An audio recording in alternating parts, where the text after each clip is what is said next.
আমার এই চায়না কমলা গাছে কিছুদিন আগেই প্রচুর পরিমাণে ফুল হয়েছিল এবং কিছু ফলও সেট হয়েছে দেখতে পাচ্ছেন।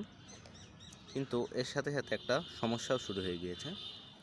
এটা বিভিন্ন সাইটাস গাছে মেন একটা সমস্যা। ফুল আসার পরপরই নতুন ডালগুলো এভাবে শুকাতে থাকে। দেখেন, অনেক ডাল কিন্তু শুকানো শুরু হয়ে গিয়েছে। এটা হচ্ছে ডাইব্যাকের সমস্যা। এটা মূলত ছত্রাকজনিত সমস্যা।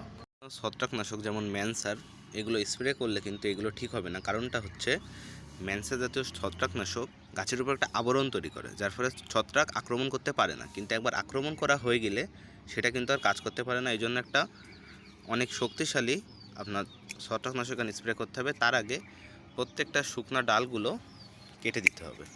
একটা শুকনা ডালও রাখা যাবে না। এই দেখেন, এই ডালটাও প্রত্যেকটা শুকনা ডাল এভাবে কেটে দিবেন।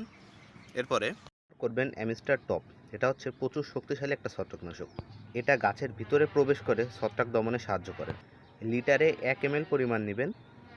এটার মূল্য 230 টাকা, 1 টাকাও কম রাখবে না। যেহেতু অনেক শক্তিশালী ভালো ছত্রাকনাশক, দাম একটু বেশি হবে। গাছ বাঁচাতে গেলে এটা আপনাকে ব্যবহার করতেই হবে। পরিমাপের ক্ষেত্রে আপনারা এমন সিরিঞ্জ ব্যবহার করতে পারেন।